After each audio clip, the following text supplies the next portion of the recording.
আসসালামু আলাইকুম। সংসার জীবনে সুখ দুঃখ আসবেই। যেমন একটা গাছ কি কখনো ভাবে যে আমি ঝড়ে ভাঙবো না? ঝড় আসলে গাছ কিন্তু ভাঙবেই, কিন্তু তারপরও সে উচ্চ মাথায় জেগে ওঠে। একটা মাথা ভাঙলে তিনটা মাথা নিয়ে গজিয়ে ওঠে। তো সংসার জীবন হচ্ছে এমনই একটা জিনিস যে সংসারে সুখ দুঃখ আসবেই। তাই দেখে কি হাল ছেড়লে চলবে? হ্যালো এভরিওয়ান, আসসালামু আলাইকুম। কেমন আছেন সবাই? আশা করি সবাই অনেক বেশি ভালো আছেন, সুস্থ আছেন এবং নিরাপদে আছেন। আমরাও ভালো আছি আলহামদুলিল্লাহ। প্রতিনিয়তর মতোই চলে এসেছি আপনাদের মাঝে নতুন একটি ব্লগ ভিডিওতে।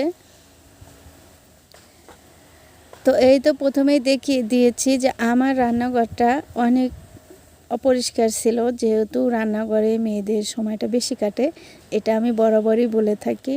তো বাইরে যে রান্নাঘরটা আমি বসিয়েছি সেটাও অনেকটাই নোংরা হয়েছিল, মানে লেপার পরে ফেটে গিয়েছিল, তো ওটাও আমি লেপে দিয়েছি।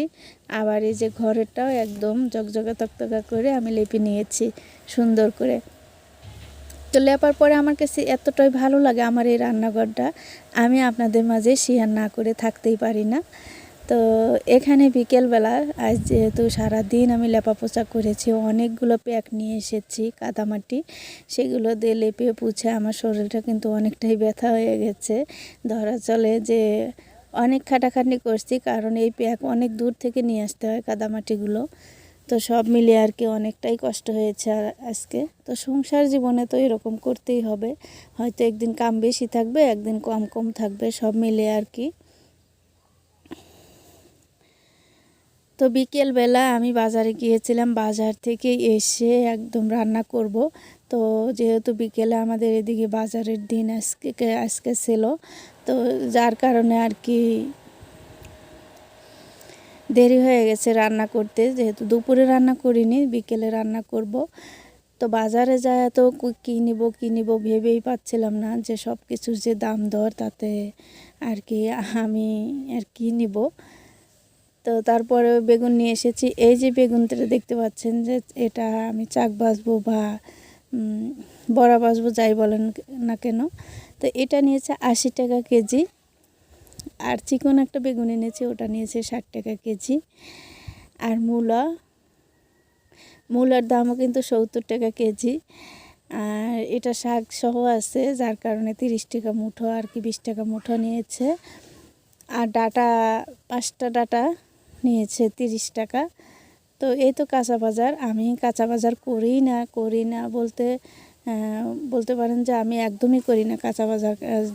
যেহেতু আমার এখানে সবজি বাগান আছে, টুকিটাকি করে খাওয়ার চেষ্টা করি, কিন্তু এখন আমার সবজি বাগানে তেমন কিছুই নেই, যার কারণে আর কি বাজারে যেতে হয়েছে। আর বাজারে যেয়ে সব কিছুর দাম শুনে তো আমি অবাক, যে এখন শীতকালীন ভালোই শীত পড়েছে গ্রামের দিকে, তো এখনও যদি জিনিসপাতির দাম একটু না কমে, তাহলে কেমনে কি মানুষ কিভাবে বাজার করবে আর কিভাবে খাবে? তো তারপরে তো মানুষের দিন ওভাবেই কেটে যায়, কারোর হয়তো দুঃখে, কারোর হয়তো সুখে। এখন আমি এই যে মূলো শাকগুলো যা আছে, মূলো শাকগুলো কেটে রেখে দেবো সুন্দর করে, কারণ যেহেতু এই জিনিসের প্রচুর দাম, তাই আমি কোনো কিছুই ফেলবো না, সব কিছুই একদম খেয়ে নেব। তো শাকগুলো আমি কেটে সুন্দর করে রেখে দেবো, এটা আমি রাত্রে কাটা বাছা করে নেব। আর শাকগুলো আলাদা করে রেখে আমি মূলো কেটে নেব, মূলো দিয়ে মাছ দিয়ে ঝোল করব বেগুন দিয়ে।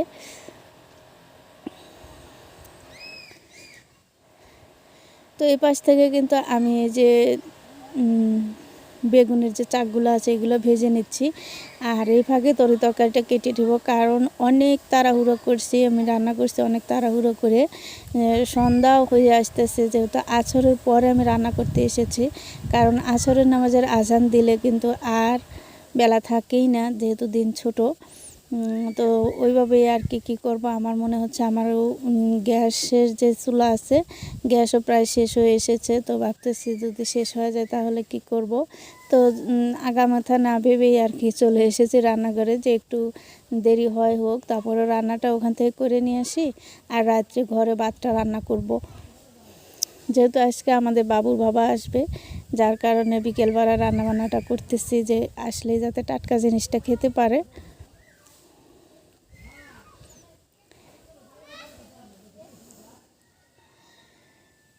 তো আরও কিছু ছিল, ওগুলো আমি দিয়ে দিলাম, কারণ চাকবাজিটা করলে আর কি জালটা একটু আস্তে দিলে কিন্তু চাকবাজিটা অনেক সুন্দর হয়, একদম নরম নরম হয়, আর কম তেলেই ভাজা যায়। জাল জোরে দিলে কিন্তু পুড়ে যায়। আমার প্রথম পর্যায়ে যে জালটা জোরে জ্বলছিল, যেহেতু জালটা আমি ধরাইছি, এখন তো কম জাল দিলে জালটা নিভে যাবে, যার কারণে বেগুন ভাজিটা একটু হালকা পুড়ে গেছে। তো সমস্যা নাই, খাওয়া যাবে ইনশাল্লাহ। তো এই যে আমি কথায় কথায় মূলাগুলো কেটে নিচ্ছি। তো আসলে মেয়েরা হচ্ছে সাংসারিক, যে সংসার করে, যে বাসের যে সাংসারিক, তার কিন্তু অনেক কিছু ভাবনা চিন্তা করে সব কিছু মেনটেন করতে হয়। কারণ কিছুই কি করব, কিছুই কি খাবো, এভাবে যদি একটু মাথা চিন্তা করে কাজ করা যায়, তাহলে কিন্তু আমরা আজকে যা খাইছি হয়তো কালকের জন্য কি রেখে দেবো, এটা চিন্তা করলেই বেশি ভালো। আর অনেকেই আছে যে যা আছে যা আনে তাই আনে, সবই রান্না করে বসে থাকে। তো একটা মেয়েই কিন্তু সংসারটারে ভালো করতে পারে, আবার একটা মেয়েই কিন্তু সংসারটারে খারাপ করতে পারে। কারণ ছেলেদের তো শুধু ইনকাম করে এনে দিয়েই খালাস, তো সংসারটা কিন্তু মেয়েরাই বেশি চালায়।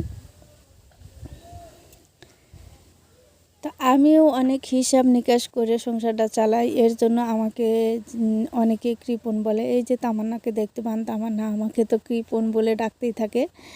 তো হোক, আমি আসলে কৃপণ না, আমি মনে করি আমি কৃপণ না, আমি হিসাবই। কারণ অপচয় করি না, অপচয়কারীকে আল্লাহ পাক পছন্দ করেন না। কথায় আমি মাছগুলো ভেজে নেব। এটা ছিল সিলভার মাছ। তো সিলভার মাছগুলো আমি ভেজে একপাশে তুলে নেব, আরও কয়েক পিস আছে সেগুলো দিয়ে দিব। আর এই দিক থেকে কিন্তু অন্ধকার আস্তে আস্তে নেমে আসতেছে, সন্ধ্যা হয়ে আসতেছে। তো আমি অনেক তাড়াহুড়ো করতেছিলাম, এই জন্য চুলোর জালটা দেখেন কি জোরে জ্বলতেছে। তো কোনটা থেকে কোনটা করব আমি ভেবেই পাচ্ছিলাম না। মানে আমি যখন থেকে রান্না করতে আসছি, মনে হচ্ছে যেন আমার দুটো হাত একসাথে বসে নাই, কারণ আমাকে হেল্প করার মতো কেউই নেই।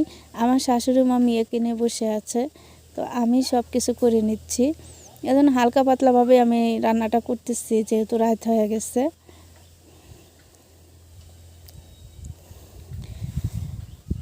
তো আমার মাছ ভাজিটা হয়ে এসেছে, এই ফাঁকেই আমি কিন্তু পেঁয়াজও কেটে নিচ্ছি, কারণ মাছ ভাজিটা তুললেই কড়াইটা পুড়ে যাবে, চুলে থেকে নামাতে হবে, এই জন্য ছুলে নিলাম। এখন আমি পেঁয়াজগুলো কেটে দিয়ে দিব কড়াইতে, তেল দিয়ে দিব কড়াই। আর আমি মনে করি একা হাতের কাজ অনেক সুন্দর মতো করা যায়, গুছিয়ে করা যায়, সুন্দর সব কিছুই আর কি। কিন্তু যখন এটা দুইজন তিনজনের হাতে চলে যায়, তখন কিন্তু সব কিছু এলোপাথারি হয়ে যায়। তো আমার মনে হয় আমি একা একা কাজ করি, তা আমার কাছে বেশ ভালোই লাগে। পেঁয়াজ দিয়ে দিয়েছিলাম, তেলের ভিতরে দিয়ে দিয়েছিলাম কিছু আস্ত জিরে, দিয়ে যে মূলগুলো আমি যে কেটে ধুয়ে রাখছিলাম ওগুলো দিয়ে দিলাম, দিয়ে সবগুলো মশলা এখন দিয়ে দিব। হালকা একটু পানি দিয়ে এটাকে ঢেকে দিব। ঢেকে দিয়ে এখন আমি অফ ক্যামেরাতে, মানে সব কিছুই ক্যামেরা ক্যাপচার করতে আমার অনেক অসুবিধা হয়ে যাচ্ছিল। তো অফ ক্যামেরা আমি কিছু বেগুনও কেটে নিয়েছি, নিয়ে যেহেতু মূলাটা সেদ্ধ হতে একটু বেশি সময় লাগবে, তো একটু পরেই আমি বেগুন দিয়ে দিয়েছি। একটু দিয়ে দিলাম আদা রসুনের পেস্ট, দিয়ে আরও একটু পানি দিয়ে আবার একটু কষিয়ে নিব।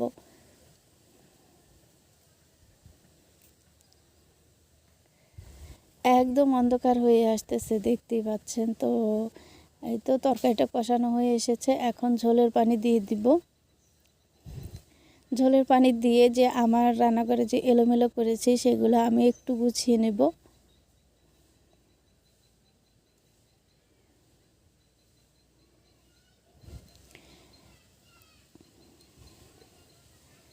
তো এই তো এখন যেহেতু সন্ধ্যা হয়ে এসেছে, যে মুরগির বাচ্চাগুলোকে তুলতে হবে ঘরে, তো মুরগি তো আমি অনেক আগেই বিক্রি করে দিয়েছি, কিছুদিন আগে মুরগি বিক্রি করেছি 3030 টাকার মুরগি বেচছি মাশাল্লাহ।